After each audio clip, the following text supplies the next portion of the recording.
बघा आपल्या कीर्तनाची नियोजित वेळ ही संपलेली आहे, पण जाता जाता तुम्हाला एक गोष्ट मी सांगून जाईल। अरे काय असतं बापाने मुलीचं नातं। बघा चैताली नावाची मुलगी होती।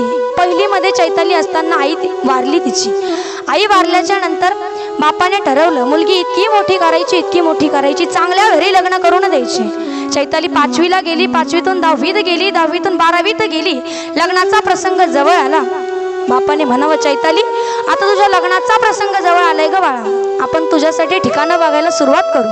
त्यावेळेस चैताली म्हणाली बाबा एवढ्या लवकर लग्न करणं योग्य आहे का? त्यावेळेस बाप म्हणाला अगं आतापासून ठिकाणं बघायला सुरुवात करू, जशी जशी ठिकाणे येतील त्यावेळेस तुझं लग्न करू।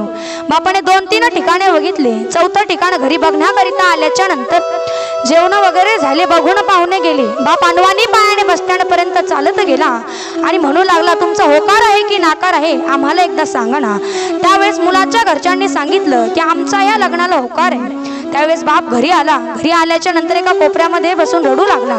चैतालीने सुंदर असा स्वयंपाक केला, ताट वाढला आणि सांगितलं बाबा जेवायला चला ना बाबा। 2-3 वेळेस आवाज दिला पण बापाचा हो किंवा नाही काहीच उत्तर येत नव्हतं। चैताली बापाकडे गेली आणि म्हणाली बाबा काय झालंय तुम्हाला? त्यावेळेस बाप म्हणाला आता माझी चिमणी उडून जाणार, काही दिवसात तू मला सोडून जाणार ग चैताली।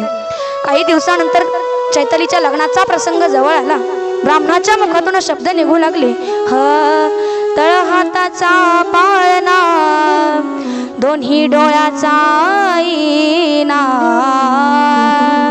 डबीतील कस्तुरी जशी वागवली मैना, लाडाची ही लेकबाई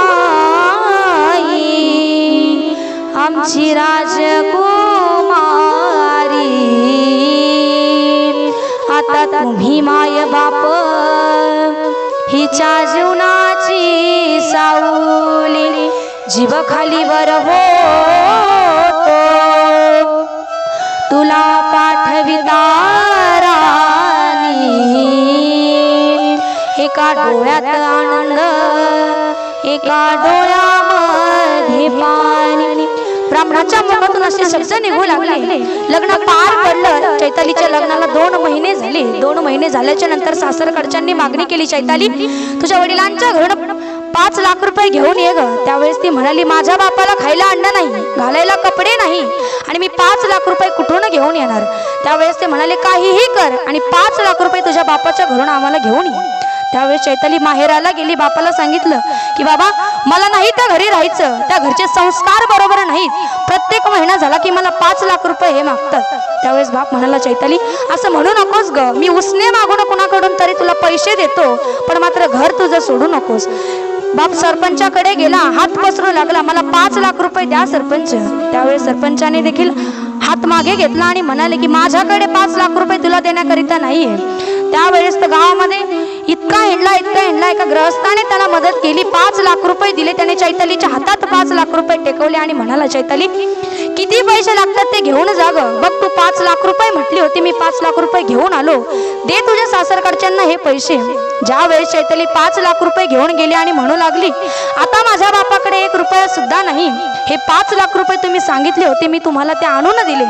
त्यावेळेस परत 2 महिने झाले। परत सासरकडच्यांनी मागणी केली की परत 5 लाख रुपये तुझ्या घरच्यांकडून घेऊन ये। त्यावेळेस ती म्हणाली मागच्या वेळेस सुद्धा 5 लाख रुपये मी घेऊन आले होते, ह्या वेळेस माझ्या बापाकडे काहीच नाही, मी 5 लाख रुपये आणणार नाही। इतकं बोलल्याच्या नंतर चैतालीच्या सासूने तिला इतकी मारली आणि ढणाढणा तिला पेटवून दिली। बाप ज्यावेळेस चैतालीच्या घरी येऊ लागला त्यावेळी बाप आल्याच्या नंतर बापाने पाहिला अर्धवट चैताली जळाली होती।